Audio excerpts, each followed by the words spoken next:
Hello student, welcome to college study Delhi university. So आज की video में हम पढ़ने वाले हैं GST unit 5 that is custom law.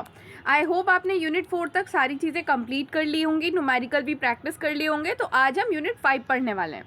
देखो, यूनिट 5 में हमारा पहला टॉपिक है इंडियन कस्टम वाटर। अब ये इंडियन कस्टम वाटर क्या होता है, इसको ना मैं आपको डायग्राम की हेल्प से समझाऊंगी। देखो, ये है बेस लाइन, ये है बेस लाइन, और जो भी वाटर होता है, चाहे हम हाई सी मेजर कर रहे हो, एक्सक्लूसिव इकोनॉमिक जोन मेजर कर रहे हो, जो हम अभी आगे पढ़ेंगे, सबको हम बेस लाइन से ही मेजर करते हैं। सो बेस लाइन से जो 24 नॉटिकल माइल तक का रीजन है that is Indian custom water. इसे कहते हैं इंडियन कस्टम वाटर। मतलब बेस लाइन से कॉन्टिन्यूस जोन तक का जो वाटर है that is Indian custom water. अब इसको थियोरेटिकली थोड़ा सा पढ़ लेते हैं। तो देखो, इंडियन कस्टम वाटर मतलब water extending into the sea up to the limit of continuous zone of India that is 24 nautical miles from the base line. ये जो कॉन्सेप्ट है वो section 2 sub section 28 of the custom act 1962 में define किया गया है, ठीक है। And within this water custom authority के पास पूरी पावर है for purpose of preventing smuggling, ensuring compliance of custom water. और कस्टम ऑफिसर्स जो है ना, उसके पास अथॉरिटी है कि वो किसी भी शिप को रोक के चेक कर सकता है, गुड्स को एग्जामिन कर सकता है और कोई भी एक्शन ले सकता है अगर कोई भी इलीगल इम्पोर्ट या एक्सपोर्ट हो रहा है। नेक्स्ट है इंडियन टेरिटोरियल वाटर। देखो, इंडियन टेरिटोरियल वाटर क्या होता है, ये जो बेस लाइन थी ना, बेस लाइन से जो 12 नॉटिकल माइल तक का रीजन होता है that is Indian territorial water. So Indian territorial water क्या है, मेरीटाइम बेल्ट है जो कि एक्सटेंड हो रखी है 12 नॉटिकल माइल तक from the base line of the coast of India. यहाँ पर पूरी सॉवरेनिटी होती है इंडिया की। तो अगर हमने जो ऊपर वाला पढ़ा था ना इंडियन कस्टम वाटर, वहाँ से ज़्यादा जो सॉवरेनिटी होती है ना वो इंडियन टेरिटोरियल वाटर पे होती है। सॉवरेनिटी मतलब किस किस चीज़ पे, वाटर सरफेस पे, सी बेड एंड सब सॉइल पे and air space above the water. मतलब ये 12 नॉटिकल माइल्स तक का जो वाटर है ना, इसके ऊपर जो पूरी एयर आसमान आ रखा है उसके ऊपर भी इंडिया का सॉवरेनिटी है। देन नेक्स्ट आता है एक्सक्लूसिव इकोनॉमिक जोन। देखो, एक्सक्लूसिव इकोनॉमिक जोन क्या है, वो मेरीटाइम जोन है जो कि 200 नॉटिकल माइल्स तक फैला हुआ है फ्रॉम द बेस लाइन, ठीक है। मैं आपको एक बार डायग्राम दिखा देती हूँ। तो देखो, बेस लाइन से ये जो 200 नॉटिकल माइल तक का ये रीजन है पूरा, इसे कहते हैं exclusive economic zone.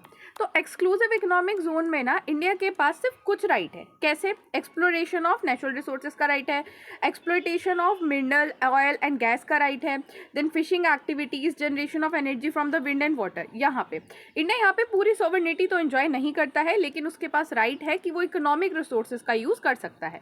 Then next आता है हाई सी। ये एक्सक्लूसिव इकोनॉमिक जोन के बाद का जो रीजन है ना, मतलब 200 नॉटिकल माइल के बियॉन्ड का जो रीजन है दैट इज हाई सी।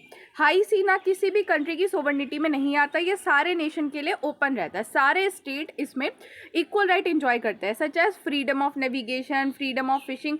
कोई भी नेशन हो, सबके पास इक्वल राइट होता है फ्रीडम ऑफ नेविगेशन का, फिशिंग का, ले सबमरीन केबल एंड पाइपलाइन का, सारी चीज़ों की पूरी फ्रीडम होती है सबके पास। देन यहाँ पे मैंने एक टेबल अटैच करी है for make you understand better. देखो, इंडियन टेरिटोरियल वाटर कब तक है, 12 नॉटिकल माइल तक, यहाँ पे पूरी सॉवरेनिटी होती है इंडिया की। देन आता है Indian custom water 24 nautical mile तक, custom control to prevent the smuggling. फिर exclusive economic zone 200 nautical mile तक, and then high sea beyond the 200 nautical miles. अब आते हैं नेक्स्ट टॉपिक पे, taxable event in case of import. Taxable event in case of import, तो उसके लिए समझना ज़रूरी है ना इम्पोर्ट क्या होता है।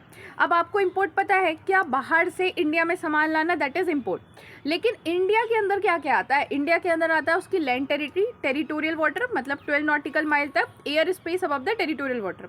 तो अगर इन लैंड के थ्रू बाहर से कोई चीज़ आ रही है, वाटर के थ्रू कोई भी चीज़ आ रही है, मतलब 12 नॉटिकल माइल में, ये जो 12 नॉटिकल माइल है टेरिटोरियल वाटर है, इसमें भी अगर कोई सामान या शिप एंटर कर रहा है तो दैट इज इम्पोर्ट, ठीक है। अब ये टैक्सेबल कब होता है, मान लो इम्पोर्ट हो रहा है तो ये टैक्स कब लगेगा इस पर। तो देखो, when goods cross the territorial water of India, जब भी गुड्स टेरिटोरियल वाटर की लिमिट को क्रॉस करते हैं, मतलब ये 12 नॉटिकल माइल के अंदर आते हैं, तब वो इवन टैक्सेबल हो जाता है और उस पर फिर रेट ऑफ ड्यूटी या फिर टैरिफिक वैल्यूशन लगाया जाता है, ठीक है। अब कुछ इसेंशियल कंडीशन है टैक्सेबल इवेंट की। क्या इसेंशियल कंडीशन है, पहली चीज़, जो सामान आ रहा है वो मूवेबल प्रॉपर्टी होनी चाहिए, मतलब एक जगह से दूसरी जगह ले जा सके, ठीक है। दूसरा, goods must come from a place outside India, India के बाहर से ही सामान आना चाहिए। तीसरा, कि वो सामान टेरिटोरियल वाटर में एंटर होना चाहिए, ठीक है। और चौथा क्या है कि ये होम कंजम्पशन के लिए होना चाहिए, या फिर ये कहो कि विद इन इंडिया यूज़ के लिए होना चाहिए। ऐसा नहीं कि टेरिटोरियल वाटर को क्रॉस किया लेकिन वो इंडिया के लिए नहीं था, कुछ टाइम बाद वो दूसरी कंट्री में जाना था, ठीक है। तो वो वाली चीज़ टैक्सेबल इवेंट में नहीं आएगी। इवेंट में क्या आएगा, अगर कोई सामान आ रहा है for the use within India, India के कंजम्पशन के लिए, होम कंजम्पशन के लिए, ठीक है। Now moving to the next topic, that is type of duties. तो हमारी पहली ड्यूटी है बेसिक कस्टम ड्यूटी। देखो, बेसिक कस्टम ड्यूटी ना प्राइमरी ड्यूटी होती है जो गुड्स पे लगाई जाती है, जो गुड्स इंपोर्ट करे होते हैं, ठीक है। अब नेचर समझते हैं बेसिक कस्टम ड्यूटी का। तो बेसिक कस्टम ड्यूटी को का जो नेचर है उसमें पहला पॉइंट है एड वैलोरम ड्यूटी। मतलब ये जो ड्यूटी है ना वो एक्सेसिबल वैल्यू ऑफ गुड्स पे लगाई जाती है। ये अब एक्सेसिबल वैल्यू क्या होती है इसे हम आगे पढ़ेंगे। दूसरा, स्पेसिफिक ड्यूटी, मतलब ये ना चार्ज की जाती है on a base of quantity, weight, length और नंबर। फॉर एन एग्जांपल कि 50 रुपये पर केजी के हिसाब से चार्ज करी जा रही है, या फिर इतनी बड़ी लेंथ है तो 100 रुपये पर सेंटीमीटर, मीटर के हिसाब से चार्ज करी जा रही है। देन मिक्स ड्यूटी, मतलब ये कॉम्बिनेशन होती है ad valorem and specific duty का। अब पर्पस क्या होता है बेसिक कस्टम ड्यूटी का, तो देखो जो मेन ऑब्जेक्टिव है ना बेसिक कस्टम ड्यूटी का, उसमें पहला आता है कि ये रेवेन्यू जनरेट करता है गवर्नमेंट के लिए। दूसरा, ये इंपोर्ट को रेगुलेट करता है कंट्री का। और तीसरा, ये डोमेस्टिक इंडस्ट्रीज को प्रोटेक्ट करता है फॉरेन कंपटीशन से। और चौथा, ये बैलेंस ऑफ ट्रेड को मेंटेन करता है। अब समझते हैं कि बेसिक कस्टम ड्यूटी की कैलकुलेशन कैसे होती है, क्योंकि ये कैलकुलेशन आपके एग्जाम में आएगी। देखो, बेसिक कस्टम ड्यूटी को कैलकुलेट किया जाता है एसेसेबल वैल्यू पे, ठीक है। अब ये एसेसेबल वैल्यू के अंदर क्या आता है, तो इस एसेसेबल वैल्यू के अंदर आता है cost of goods, फ्रिट्स charges, insurance charges, loading unloading and handling charges. इसको ना CIF वैल्यू भी कहा जाता है। C मतलब कॉस्ट, I मतलब इंश्योरेंस और F मतलब फ्रिट्स, ठीक है। फॉर एन एग्जाम्पल कि अगर किसी भी गुड्स की जो एसेसेबल वैल्यू है वो 1 लाख है और उस पर जो बेसिक कस्टम ड्यूटी का रेट है वो है 10%, देन हमारी बेसिक कस्टम ड्यूटी कितनी हो जाएगी, दैट विल बी द 10,000। मतलब एक्सेसिबल वैल्यू पे 10% का रेट लगा दिया, दैट इज 10,000। और ये मोस्ट स्टैंडर्ड ड्यूटी होती है जो सारे ही इंपोर्टेड गुड्स पे लगती है जब तक वो एग्जेम्प्ट कैटेगरी में ना आ जाए। देन नेक्स्ट आती है एंटी डंपिंग की ड्यूटी। देखो, एंटी डंपिंग ड्यूटी ना एक स्पेशल टाइप की ड्यूटी है जो इसलिए लगाई जाती है ताकि कंट्री को डंपिंग से बचाया जाए। अब ये मैम डंपिंग क्या होता है, मान लो चाइना का एग्जांपल लो। चाइना के यहाँ कोई सामान है जो कि 50 रुपये का बिकता है, लेकिन वो इंडिया में एक्सपोर्ट कर रहा है, ठीक है। और इंडिया में उस सामान को कितने का बेच रहा है, 10 रुपये का। तो ये जो चीज़ होती है ना इसे कहते हैं डंपिंग। मतलब वो अपना सामान अपनी कंट्री में जितने का बिक रहा है उससे भी कम पे इंडिया में बेच रहा है। क्यों? क्योंकि वो डोमेस्टिक मैन्युफैक्चरर को हार्म करना चाहता है। अब क्या होगा, सारे लोग 10-10 रुपये का सामान खरीद लेंगे, इंडिया के सामान कोई खरीदेगा नहीं, इंडिया की इंडस्ट्री डाउन हो जाएगी एंड सारा जो इंडिया है वो पूरा किस पे डिपेंड हो जाएगा, चाइना पे डिपेंड हो जाएगा। And this is called dumping. इससे प्रिवेंट करने के लिए एंटी डंपिंग ड्यूटी लगाई जाती है। डंपिंग कब होती है, जब जो फॉरेन एक्सपोर्टर है वो गुड्स बेचता है इंडिया में at a price which is lower than price at which good are normally sold in a domestic market of exporting country. मतलब जितना चाइना में बिक रहा होगा उससे भी कम, या फिर कॉस्ट ऑफ प्रोडक्शन, या जितने में वो सामान प्रोड्यूस कर रहा है। मान लो चाइना वो सामान जो है वो 30 रुपये में प्रोड्यूस कर रहा है, उससे भी कम पे वो बेच रहा है इंडिया में 20 रुपये पे, ठीक है। तो दिस इज कॉल्ड डंपिंग।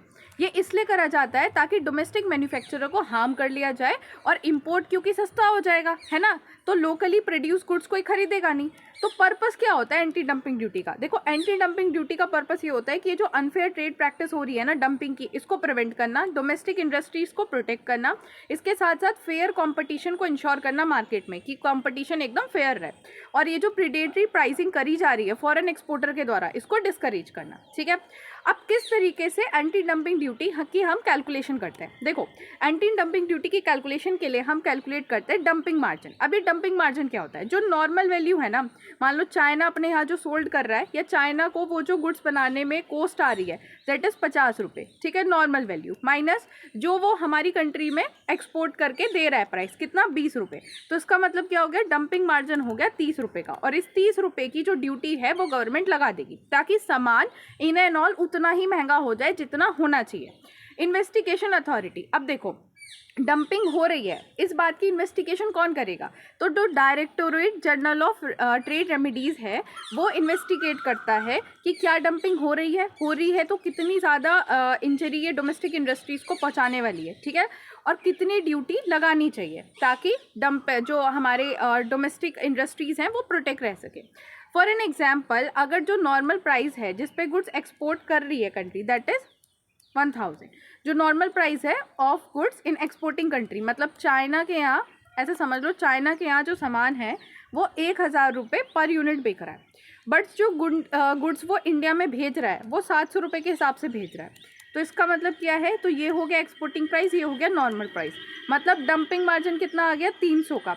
तो एंटी डंपिंग ड्यूटी जो लगाई जाएगी ना वो 300 रुपये की लगाई जाएगी ताकि ये जो प्राइस है वो न्यूट्रलाइज हो जाए और अनफेयर एडवांटेज जो मिलने वाला था चाइना को वो ना मिले। Next is safe guard duty. देखो सेफ गार्ड ड्यूटी कब लगाई जाती है? कभी कभी ऐसा होता है कि कुछ गुड्स का जो इम्पोर्ट होता है कंट्री के अंदर वो अचानक से बढ़ जाता है because of reduce international price, trade liberalisation और इंक्रीज फॉरेन प्रोडक्शन कैपेसिटी। इस केस में क्या होगा कि जो डोमेस्टिक मैन्युफैक्चरर है उनको बहुत ज़्यादा हार्म होगा। क्यों? क्योंकि उनकी सेल तो कम हो जाएगी, मार्केट प्राइस कम हो जाएंगे और जिसकी वजह से फाइनेंशियल लॉसेज होंगे। अब इस सडन और सिग्निफिकेंट इंक्रीज से बचाने के लिए डोमेस्टिक मैन्युफैक्चरर को सेफ गार्ड ड्यूटी को लगाया जाता है। देखो सेफ गार्ड ड्यूटी इसलिए नहीं लगाई जाती क्योंकि कोई कंट्री जो है वो इम्प्रॉपर प्राइसिंग कर रहा है या कुछ और कर रहा है, जैसे मैंने पिछले वाले केस में बताया था कि चाइना इम्प्रॉपर प्राइसिंग कर रहा है इसलिए हमने डंपिंग ड्यूटी लगा दी। सेफ गार्ड ड्यूटी सिर्फ इसलिए लगाई जाती है ताकि डोमेस्टिक मैन्युफैक्चरर को प्रोटेक्ट कर लिया जाए, ठीक है। और ये टेम्प्रेरी मेजर होता है, ऐसा नहीं कि परमानेंटली लगाती, सिर्फ टेम्प्रेरी मेजर होता है तब तक ताकि जो डोमेस्टिक जो इंडस्ट्रीज़ हैं वो सीरियस इंजरी से बच सके, अपनी जो एफिशिएंसी है वो इम्प्रूव कर सके और फेयर कंपटीशन मेंटेन कर सके मार्केट के अंदर, ठीक है।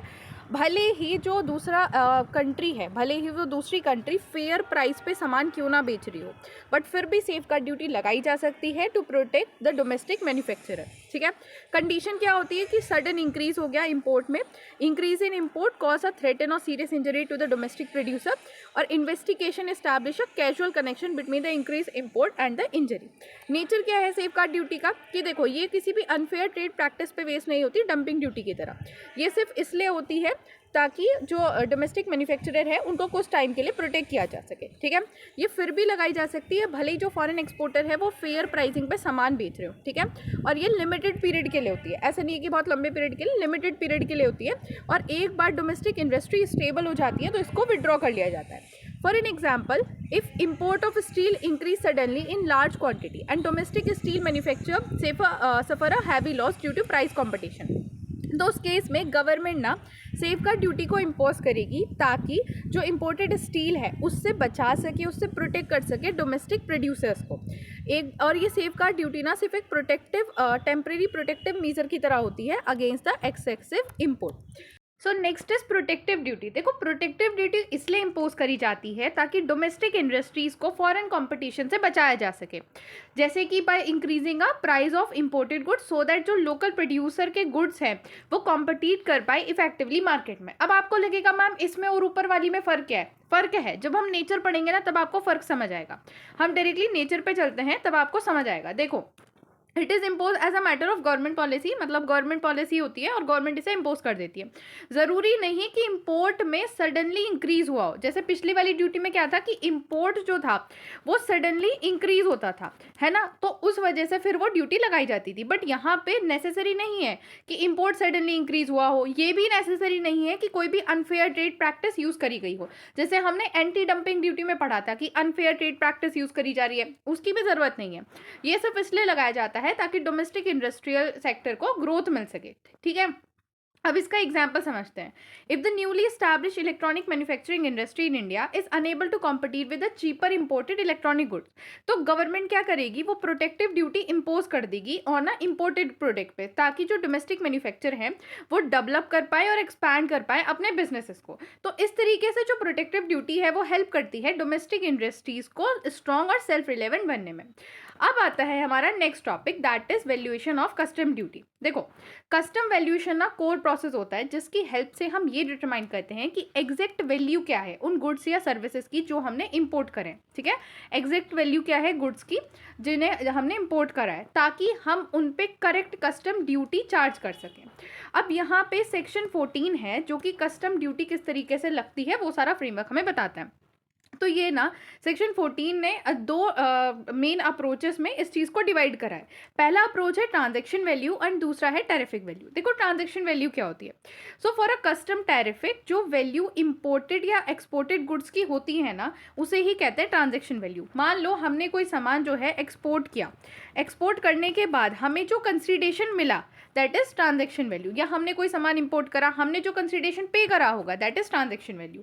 बट ट्रांजैक्शन वैल्यू तभी एक्सेप्टेबल होती है अगर दो कंडीशन सेटिस्फाई हो। कौन सी? Seller are not related, seller और बायर रिलेटेड नहीं होने चाहिए। दूसरा, प्राइस ही सोल कंसिडरेशन होना चाहिए सेल का, ठीक है। देन आता है टैरिफिक वैल्यू। देखो टैरिफिक वैल्यू ना स्पेशल केस होता है। कई बार क्या होता है कि जो बोर्ड है वो फिक्स कर देता है स्टैंडर्ड टैरिफिक वैल्यू किसी इंपोर्टेड या एक्सपोर्टेड गुड्स ऑफ क्लास के लिए, इशू करके नोटिफिकेशन ऑफिशियल गैजेट में। तो उस केस में जो भी बोर्ड ने वैल्यू सेट करा होगा ना, जो भी टैरिफिक वैल्यू बोर्ड ने सेट करा होगा वही मान्य होता है, ठीक है। और ये वाला जो सेक्शन है ये इस वाले सेक्शन को ओवरराइड कर देता है। भले ही ट्रांजेक्शन वैल्यू अवेलेबल हो, बट अगर बोर्ड ने कोई टैरिफिक वैल्यू सेट कर दी है तो वही वैल्यू मानी जाएगी। अब आते हैं वैल्यूएशन ऑफ इंपोर्टेड। देखो जो भी गुड्स हमने इंपोर्ट करे होंगे ना, इंपोर्टेड गुड्स, उनके वैल्यूएशन कैसे करना है ये हमें रूल 3 बताता है। अब रूल 3 क्या कहता है कि कस्टम अथॉरिटी ना ट्रांजैक्शन वैल्यू को तभी एक्सेप्ट करेगी जब 4 कंडीशन मीट हो रही हो। तो ये कौन सी 4 कंडीशन है? पहली कंडीशन है there must be no restriction on how the buyer can dispose and use the goods. मतलब बायर, एक बार जो सेलर है उसने गुड्स बेच दिए बायर को, अब बायर कैसे ही उन गुड्स को यूज करे, कैसे ही डिस्पोज करे, उस पर कोई रिस्ट्रिक्शन नहीं होने चाहिए। बट इसका ना कुछ एक्सेप्शन है। क्या एक्सेप्शन है? कि किसी किसी जगह पे रिस्ट्रिक्शन लग सकते हैं और वो मान्य है। कौन कौन से रिस्ट्रिक्शन? अगर वो रिस्ट्रिक्शन इंडियन लॉ या पब्लिक अथॉरिटी ने लगाए हैं, अगर रिस्ट्रिक्शन कुछ इस तरीके से है कि ये जो गुड्स है वो रीसोल्ड हो सकते हैं किसी लिमिटेड जोग्राफिकल एरिया में, या फिर do not substantially affect the value of goods, तो ये 3 रिस्ट्रिक्शन लगेंगे तो भी कोई दिक्कत नहीं। दूसरी कंडीशन क्या है कि जो सेल या फिर प्राइस हो उस पर कोई कंडीशन नहीं होनी चाहिए, या कोई भी ऐसा कंसिडरेशन नहीं दिया होना चाहिए जिसकी क्लियर वैल्यू डिटरमाइन ना कर सके, ठीक है। Then third है no part of the proceed from any subsequent sale, resale, disposal और use of goods by the buyer can accrue to the seller। इसका मतलब क्या है कि मान लो एक बार सेलर ने बायर को सामान बेच दिया, अब बायर उसे कोई भी रीसेल कर रहा है, डिस्पोज कर रहा है या उसका कुछ भी यूज़ कर रहा है, तो उसमें से मान लो बायर ने वो सामान जो है आगे बेचा 500 रुपये में, तो इस 500 रुपये में से कोई भी वैल्यू सेलर के पास नहीं जानी चाहिए, ठीक है। देन उसके बाद है the buyer and the seller must not be related. Buyer seller related नहीं होने चाहिए, और अगर वो है भी तो ट्रांजैक्शन वैल्यू एक्सेप्ट करी जा सकती है, बट उन्हें प्रूव करना होगा कि इस रिलेशनशिप का कोई भी इन्फ्लुएंस नहीं पड़ रहा है प्राइस पे। अगर इनमें से कोई भी कंडीशन वायलेटेड होती है तो ट्रांजैक्शन वैल्यू रूल 3 के अकॉर्डिंग नहीं डिटरमाइन करी जाएगी। मतलब ये जो ट्रांजैक्शन वैल्यू है ना, इसको एक्सेप्ट नहीं करा जाएगा, ठीक है। फिर हम रूल 4 से रूल 9 तक की वैल्यू लगाएंगे। अब ये रूल 4 और 9 क्या है ये हम डिटेल में बाद में पढ़ेंगे। अभी हम पढ़ेंगे रूल 10। रूल 10 हम डिटेल में थोड़ा डिस्कस करेंगे।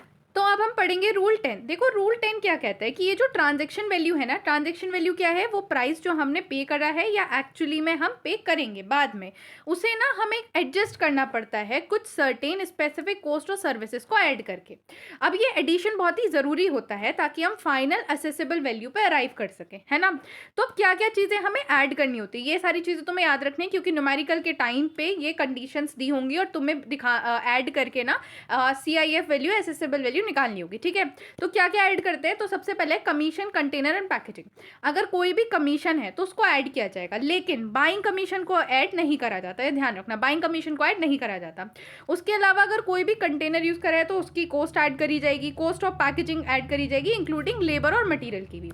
देन आता है फ्री और कंसेशनल गुड्स। देखो इसमें क्या है कि मान लो जो बायर है वो सेलर को कुछ सामान बेच रहा है, दे रहा है, बेच नहीं रहा, दे रहा है। ध्यान रखना, अभी कंडीशन समझना। मैं अब आपको लगेगा कि मैम आप तो उल्टा पढ़ा रही हो, समझो एक मिनट।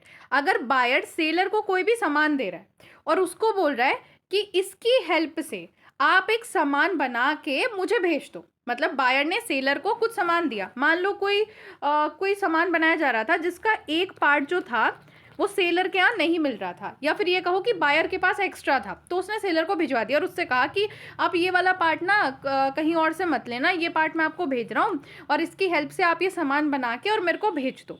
तो उस केस में इस पार्ट की जो वैल्यू होगी वो भी ऐड करी जाएगी। अब बायर ने तो ये फ्री में दिया है सेलर को, लेकिन हम इसकी वैल्यू ऐड करते हैं, ठीक है।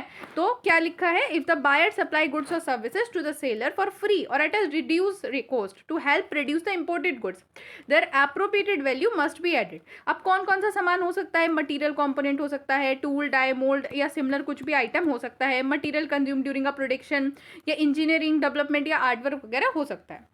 इसके अलावा और क्या ऐड करना होता है हमें, कोई भी रॉयल्टी या लाइसेंस फी अगर बायर पे कर रहा है डायरेक्टली या इनडायरेक्टली किसी भी सेलर को, अपने सेलर को डायरेक्टली या इनडायरेक्टली अगर कोई भी रॉयल्टी या लाइसेंस फी बायर पे कर रहा है तो उसको भी ऐड करा जाएगा। इसके अलावा अगर बायर वो सामान को बेचता है, डिस्पोज करता है या यूज़ करता है आगे इंपोर्ट करने के लिए, ठीक है, और उसका बेचने के बाद या डिस्पोज करने के बाद कोई भी वैल्यू डायरेक्टली या इनडायरेक्टली सेलर को पे बैक करी जाती है तो उसको भी ऐड करा जाएगा, है ना। देन आता है last condition, any other payment, कोई भी पेमेंट अगर बायर कर रहा है किसे, थर्ड पार्टी को, लेकिन थर्ड पार्टी को पे बायर को नहीं करना था, किसे करना था, सेलर को पे करना था। देखो सेलर को पे करना था थर्ड पार्टी पे, सेलर की ऑब्लिगेशन थी थर्ड पार्टी को पे करने की, लेकिन बायर पे कर रहा है तो इस पेमेंट को भी ऐड करा जाएगा। आई होप आपको ये सारी चीज़ें समझ आ गई कि क्या क्या हमें ऐड। अब हम पढ़ेंगे रूल 10 सबसेक्शन 2। देखो रूल 10 सबसेक्शन 2 क्या कहता है, असेसेबल वैल्यू डिटरमाइन करने के लिए जो कॉस्ट होती है ना गुड्स को डिलीवर करने की at a place of importation, हमें वो कॉस्ट भी इंक्लूड करनी होती है to determine the assessable value. अब इस कॉस्ट में क्या क्या आता है, सबसे पहले आता है कॉस्ट ऑफ ट्रांसपोर्टेशन, मतलब फ्रेट्स, लोडिंग, अनलोडिंग या हैंडलिंग चार्जेस। अगर एक्चुअल कॉस्ट ऑफ ट्रांसपोर्टेशन वगैरह दी हुई है तो हम उसको ऐड कर देंगे, बट अगर हमें कॉस्ट ऑफ ट्रांसपोर्टेशन नहीं दी गई है तो इस केस में हम क्या करेंगे, जो FOB वैल्यू होती है, फ्री ऑन बोर्ड वैल्यू, ये हमें क्वेश्चन में जनरली दी होती है, इसका 20% हम कैलकुलेट करेंगे और वो ऐड करेंगे as a cost of transportation. But अगर ट्रांसपोर्टेशन एयर के थ्रू हो रही है, ध्यान रखना, अगर ट्रांसपोर्टेशन एयर के थ्रू हो रही है तो उस केस में हमें ये देखना पड़ेगा कि जो कॉस्ट ऑफ ट्रांसपोर्टेशन है वो FOB वैल्यू के 20% से ज़्यादा तो नहीं है, अगर ज़्यादा है तो फिर FOB वैल्यू के 20% वाला ही हमें ऐड करना होगा। मतलब ये कि if the goods are transported by air, ठीक है, इंपोर्टेड करे जा रहे हैं एयर के थ्रू, तो कॉस्ट ऑफ ट्रांसपोर्ट जो ऐड होनी चाहिए ना वो 20% ऑफ FOB वैल्यू से ज़्यादा नहीं होनी चाहिए। अगर एक्चुअल वाली वैल्यू 20% से कम है तो वो ऐड हो जाएगी, बट अगर एक्चुअल वाली वैल्यू ज़्यादा है तो हमें 20% of the FOB value add करनी होगी। Next is cost of insurance. देखो एक्चुअल कॉस्ट ऑफ इंश्योरेंस अगर दे रखा है तो वो ऐड कर देंगे, अगर वो नहीं दे रखा है तो हमें FOB वैल्यू का 1.125% निकाल के वो ऐड करना होगा। तो हमारा जो एसेसेबल वैल्यू या फिर CIF वैल्यू आती है ना उसके अंदर क्या क्या होता है, FOB value plus cost of transportation plus cost of insurance, ठीक है। लैंडिंग चार्जेस हमें ऐड नहीं करने होते, याद रखना क्वेश्चन में कई बार लैंडिंग चार्जेस देता है ताकि बच्चे कंफ्यूज हो जाए, बट वो ऐड आपको नहीं करने। अब यहाँ पे हमने एक एग्जांपल लिया है कि suppose material is imported by air, FOB value कितनी है, 12 लाख की, एक्चुअल ट्रांसपोर्टेशन कॉस्ट जो दे रखी है वो 2,48,000 दे रखी है, कॉस्ट ऑफ इंश्योरेंस कितनी है 15,200, ठीक है।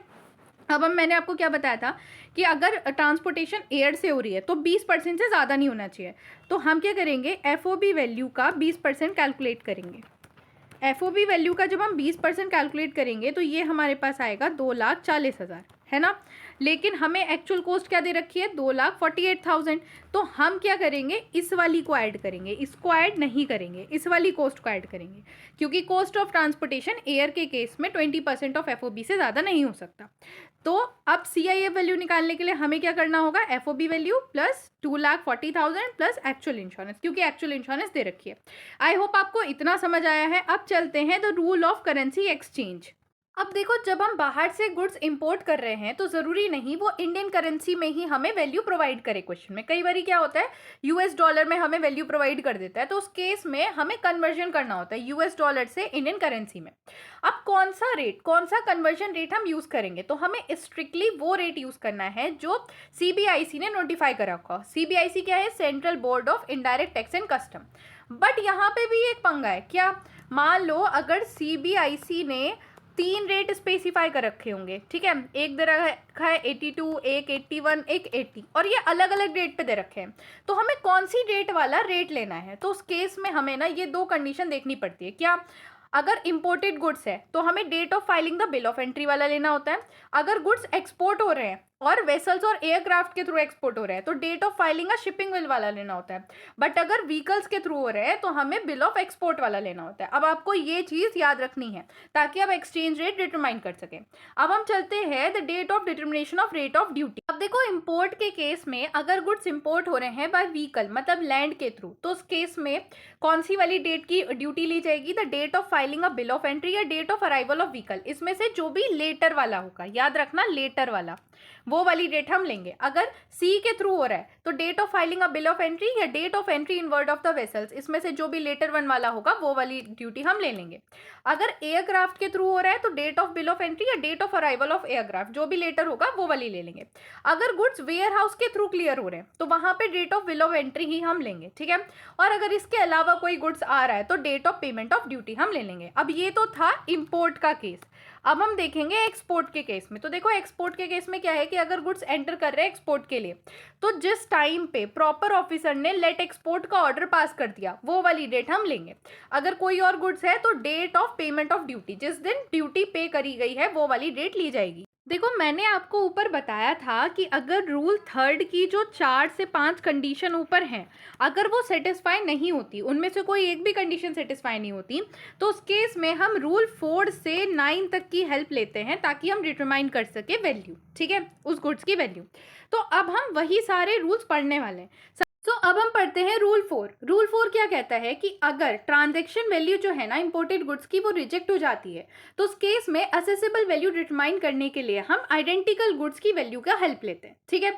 कस्टम ऑफिसर क्या करता है? आइडेंटिकल गुड्स को देखता है। आइडेंटिकल गुड्स, जिन गुड्स की मान लो गुड्स ए की मुझे वैल्यू डिटरमाइन करनी है तो गुड्स ए की तरह ही दूसरे गुड्स मैं देखूंगी, ठीक है, जो सेम कमर्शियल लेवल पे होंगे और सेम क्वांटिटी में बिक रहे होंगे। अगर सेम कमर्शियल लेवल या सेम क्वांटिटी नहीं मिलती तो हम डिफरेंट कमर्शियल लेवल या डिफरेंट क्वांटिटी देख लेते हैं और उसमें एडजस्टमेंट कर देते हैं।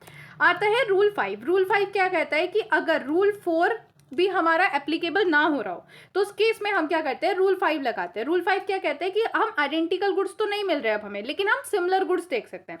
देखो, सिमिलर गुड्स जो होते हैं ना, मान लो tea and coffee, tea and coffee are the similar goods, but अगर टी की ही दो ब्रांड में ले लूं तो दोज आर आइडेंटिकल गुड्स, ठीक है, समझ आ रहा है। T and coffee similar goods है क्योंकि इंटरचेंज में यूज हो रहे हैं, बट अगर मैं टी की ही डिफरेंट ब्रांड ले लूं दोज आर आइडेंटिकल गुड्स। तो अगर हमें आइडेंटिकल गुड्स नहीं मिलते तो फिर हम सिमिलर गुड्स पे आ जाते हैं, ठीक है।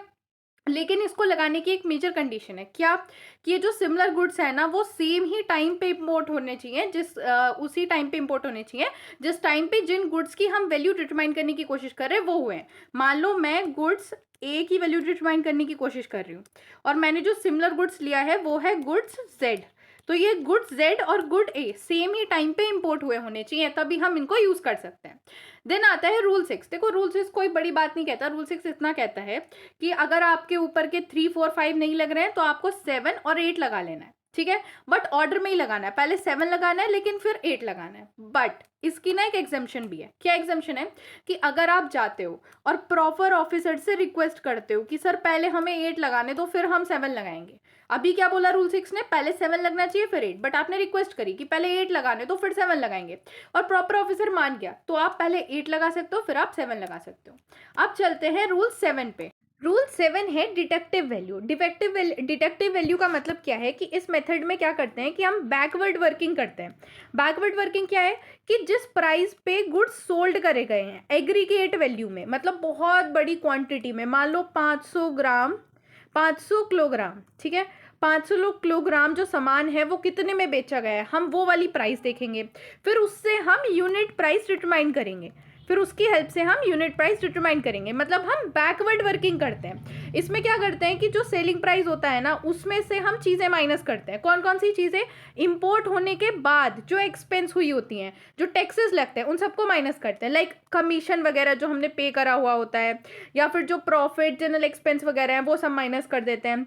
इंडिया में आने के बाद अगर कोई ट्रांसपोर्ट कॉस्ट या इंश्योरेंस या एसोसिएट कॉस्ट लगती है तो ध्यान रखना इंडिया में आने के बाद, ठीक है।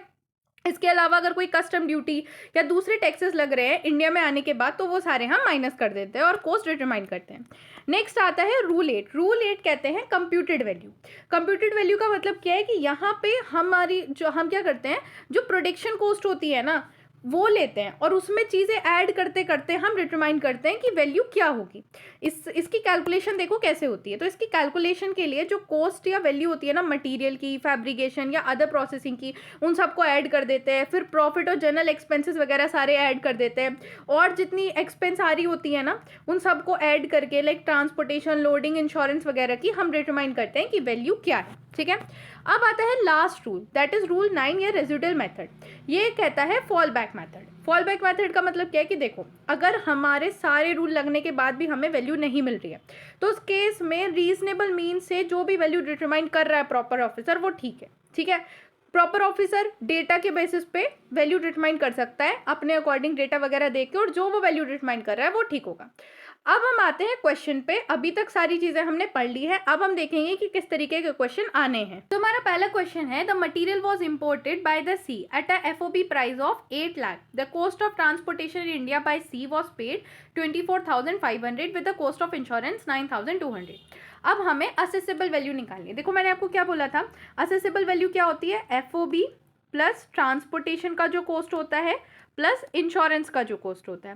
अब यहाँ पे हमें एक चीज़ करने की देखने की ज़रूरत है कि कहीं एयर से तो नहीं हो रहा ट्रांसपोर्टेशन। अगर एयर से हो रहा होता तो हमें फिर 20% वाला रूल देखना पड़ता, बट एयर से तो हो ही नहीं रहा, डायरेक्ट लिख दिया कि सी से हो रहा है। तो हमें क्या करना है कि ये जो एफओबी वैल्यू है 8 लाख, इसमें ऐड कर देना है 24,500 और इसी में हमें ऐड कर देना है 9,200, और इसकी हेल्प से हम वैल्यू डिटरमाइन कर सकते हैं कि हमारी कितनी वैल्यू आ रही है। तो हमारी कुछ इस तरीके से ये असेसेबल वैल्यू आ रही है। इसका आंसर मैंने इसी के साथ अटैच कर दिया है, आप देख सकते हैं कि किस तरीके से आपको कैलकुलेट करना है। नेक्स्ट, सो हम चलते हैं नेक्स्ट क्वेश्चन पे। हमारा नेक्स्ट क्वेश्चन है, FOB value is 12 lakh, transportation cost is 2,48,000 and cost of insurance is 15,200। हमें असेसेबल वैल्यू निकालनी है अगर जो मटेरियल इंपोर्ट हुआ है एयर से। अब क्योंकि यहाँ एयर से इंपोर्ट हुआ है तो हमें 20% वाला रूल देखना पड़ेगा। 20% वाला रूल क्या था कि जो ट्रांसपोर्टेशन कॉस्ट है वो एफओबी वैल्यू के 20% से ज़्यादा नहीं हो सकती। तो अब हमें देखना पड़ेगा कि एफओबी वैल्यू का 20% कितना होगा। जब आप एफओबी वैल्यू का 20% निकालोगे ना, तो ये होगा 2,40,000, बट हमें यहाँ ट्रांसपोर्टेशन कॉस्ट कितनी दे रखी है, 2,48,000। मतलब हमें ये वाली कॉस्ट नहीं लेनी, ये वाली कॉस्ट लेनी है। तो हम असेसेबल वैल्यू निकालने के लिए क्या करेंगे, इस 12 लाख में 2,40,000 ऐड करेंगे प्लस 15,200 ऐड करेंगे, और हमारे पास आंसर आ जाएगा 14,55,200। आई होप आप सभी का यही आंसर आ रहा है। देखो मैंने यहाँ पे सॉल्यूशन भी ऐड कर दिया। अब चलते हैं नेक्स्ट क्वेश्चन पे। नेक्स्ट क्वेश्चन कहता है, consider the following particulars, cost of machine at a factory of exporter. Exporter की फैक्ट्री पे जो कॉस्ट थी ना मशीन की, वो थी $4,000। डॉलर क्यों है, देखो यहाँ पे अमाउंट लिखा हुआ है। अब ये पूरा फुल फ्लैज क्वेश्चन है, यहाँ पे आपको एक्सचेंज रेट भी यूज करना पड़ेगा, एक्सपोर्ट ड्यूटी के भी जितने रूल पढ़ाए थे सब लगाने पड़ेंगे। फिर बोला है transport charges factory of exporter to the ship port of shipment, कितना है 100। ट्रांसपोर्ट चार्जेस कौन सा है, ये फैक्ट्री एक्सपोर्टर की फैक्ट्री से पोर्ट तक आने का। ठीक है, हैंडलिंग चार्जेस जो पे करा है वो 10 पे करा है, बाइंग कमीशन जो है वो 10 है, freights charges for exporting country to India 200 pay करा है। देन उसके बाद एक्सचेंज रेट जो कंसीडर करा है वो ये कंसीडर करा, और एक्चुअल इंश्योरेंस चार्जेस पता ही नहीं है कितने। अब हमें निकालना क्या है, हमें निकालना है accessible value of the imported goods under the custom act 1962। तो चलो इस क्वेश्चन को सॉल्व करते हैं। तो देखो यहाँ पे मैंने पूरा क्वेश्चन ले लिया है, अब हम इसे सॉल्व करते हैं। तो कुछ इस तरीके से हमें पूरा बना लेना है फॉर्मेट। तो शुरुआत करते हैं कॉस्ट ऑफ मशीन से, कॉस्ट ऑफ मशीन। ठीक है, अभी जो भी हम अमाउंट लिखेंगे ना, हम वो यूएस डॉलर में ही लिखेंगे, हम बाद में उसे कन्वर्ट करेंगे, क्योंकि अभी एक एक अमाउंट को कन्वर्ट करने का कोई फायदा नहीं है, कैलकुलेशन मुश्किल होगी। तो कॉस्ट ऑफ मशीन कितनी दे रखी है, दैट इज 4,000। देन उसके बाद हम इसमें ऐड करेंगे, इसके बाद हम इसमें ट्रांसपोर्ट चार्जेस जो है ना फैक्ट्री से लेके एक्सपोर्टर की फैक्ट्री से लेके शिप तक के, वो हम इसमें ऐड कर देंगे। तो यहाँ पे हम ऐड करेंगे ट्रांसपोर्ट। गाइज देखो, एक चीज़ ध्यान रखना, मैंने जो आपको 20% वाला ट्रांसपोर्टेशन चार्जेस निकालने का रूल पढ़ाया था, या एयर के वाले कंडीशन में हम 20% रूल देखते थे, वो कौन सा था? वो ये वाला था कि जो हम पे कर रहे हैं, कब पे कर रहे हैं? जब जो सामान है वो इंडिया तक पहुंचाया जा रहा है। ये वाले चार्जेस नहीं थे कि फैक्ट्री ऑफ एक्सपोर्टर से पोर्ट तक के, पोर्ट से इंडिया तक के जो चार्जेस होंगे ना, वो वाले कंसीडर करने के लिए मैंने आपको ट्रांसपोर्टेशन चार्जेस के रूल पढ़ाए थे। तो ध्यान रखना, ये जो ट्रांसपोर्टेशन चार्जेस है ना, factory of exporter two port of shipment, ये वो वाले चार्जेस नहीं है जहां आपने 20% रूल लगाना है या कुछ और देखना है। ठीक है, ध्यान रखना। ठीक है, तो अब यहाँ पे हमने ये ऐड करने के बाद हम ऐड करेंगे हैंडलिंग चार्जेस। हैंडलिंग चार्जेस कितने दे रखे हैं? 10 दे रखे हैं। तो यहाँ पे हम हैंडलिंग चार्जेस ऐड कर देंगे। इतना करने के बाद हमारी एफओपी वैल्यू कैलकुलेट हो जाएगी। एफओपी वैल्यू कितनी आ जाएगी? That is 4110। ये हमारी आ गई एफओपी वैल्यू। ठीक है, अब इसमें हम ऐड कर देंगे फ्रिट्स चार्जेस। फ्रिट्स चार्जेस कौन से? मतलब अब हम ऐड करेंगे main transportation charges, main transportation. और ये वाले ट्रांसपोर्टेशन चार्जेस कौन से हैं? वही जिसमें 20% रूल वगैरह सब सिखाया था, ये है वो वाले चार्जेस। तो कितने दे रखे हैं? 200। ठीक है, तो ये हम यहाँ पे इसमें ऐड कर देंगे 200। तो देखो, मैंने आपको क्या बताया था कि हमें अगर असेसेबल वैल्यू निकालनी है तो हमें एफओबी में ट्रांसपोर्टेशन चार्जेस ऐड करने होते हैं और इंश्योरेंस ऐड करने होते हैं। ठीक है, बट इंश्योरेंस यहाँ पे दे ही नहीं रखा। तो मैंने क्या रूल बताया था कि एफओबी वैल्यू का 1.125% निकाल के हम एज एन इंश्योरेंस ऐड कर देते हैं। तो अब एफओबी वैल्यू हमारी कितनी आई है? तो हमारी एफओबी वैल्यू जो आ रखी है दैट इज 4110। ठीक है, इतनी हमारी एफओबी वैल्यू आ रखी है। तो अब इस वैल्यू का 4110 का हम करेंगे 1.125%। तो अगर हम इसका 1.125% निकालेंगे ना, तो हमारे पास आंसर आएगा 46.24। और ये अमाउंट हम ऐड कर देंगे एज एन इंश्योरेंस चार्जेस। तो यहाँ पे हम लिखेंगे इंश्योरेंस और इस अमाउंट को हम ऐड कर देंगे 46.24। ठीक है, अब ये वैल्यू जो हमारे पास आ गई ना, दैट इज CIF वैल्यू, या फिर ये कहो असेसेबल वैल्यू। ठीक है, अब आप कहोगे मैम असेसेबल वैल्यू तो आ गई एंड में। नहीं, भले ही CIF वैल्यू और असेसेबल वैल्यू सेम ही होती है और मैंने वो लिख भी दिया है, बट हमें जो आंसर निकालना होगा ना, क्योंकि हमें एक्सचेंज रेट दे रखा है क्वेश्चन में, अगर एक्सचेंज रेट नहीं दे रखा होता तो बात अलग थी, दे रखा है तो इसका मतलब हमें एक्सचेंज रेट करके ही आंसर निकालना है। तो अब जब हम इसे ऐड कर देंगे तो हमारे पास आंसर आएगा 4356.24। अब इसको हम कन्वर्ट करेंगे इंडियन रुपी में एट द रेट ऑफ 80, क्योंकि हमें क्वेश्चन में क्या रेट दे रखा है? 80 दे रखा है। तो जब हम इसे कन्वर्ट करेंगे एट द रेट ऑफ 80, तो हमारे पास जो आंसर आएगा दैट इज 348,499.20। यहाँ पे 2 है और ये 0 है। ठीक है, मैं दोबारा लिख देती हूँ ताकि आप लोगों को कन्फ्यूजन ना हो। तो यहाँ पे जो हमारा आंसर आएगा दैट इज 348,499.20। ठीक है, 20। अब हमें क्या करना है? हमें इसे राउंड ऑफ भी करना है। तो हम यहाँ पे लिखेंगे राउंड ऑफ। तो जब हम इसे राउंड ऑफ करेंगे तो हमारे पास आंसर क्या आएगा? राउंड ऑफ करके दैट इज 348,499। क्यों? क्योंकि पॉइंट के बाद वाली जो वैल्यू है वो 5 से कम है, तो हमारे पास यही आ जाएगा आंसर। कुछ इस तरीके से आपका पूरा क्वेश्चन ये सॉल्व होगा। आई होप आपको ये क्वेश्चन समझ आया होगा। ठीक है, और इसको अच्छे से प्रैक्टिस कर लेना, कुछ इस तरीके के क्वेश्चन आपके एग्जाम में आएंगे। एंड वन मोर थिंग, मैं आपको एट द एंड में जाके एक वीडियो लेके आऊंगी जिसमें मैं डिफरेंट न्यूमेरिकल्स कराऊंगी। ठीक है, और मोस्ट ऑफ द चांसेस हैं कि उसी न्यूमेरिकल में से आपका पेपर आ जाएगा। सो इसी के साथ आपका पूरा यूनिट 5 होता है खत्म। So thanks for watching. Video को लाइक करो, चैनल को सब्सक्राइब करो और वीडियो को हाइप भी करो। एंड गाइस, अगर आपको ये नोट्स परचेस करने हैं ना, जिनसे मैं आपको पहले पढ़ा रही थी पूरी PDF वो, तो आप उसे बाय कर सकते हो at a very minimum cost with the help of Google form, और गूगल फॉर्म का लिंक आपको डिस्क्रिप्शन बॉक्स में मिल जाएगा। So thank you.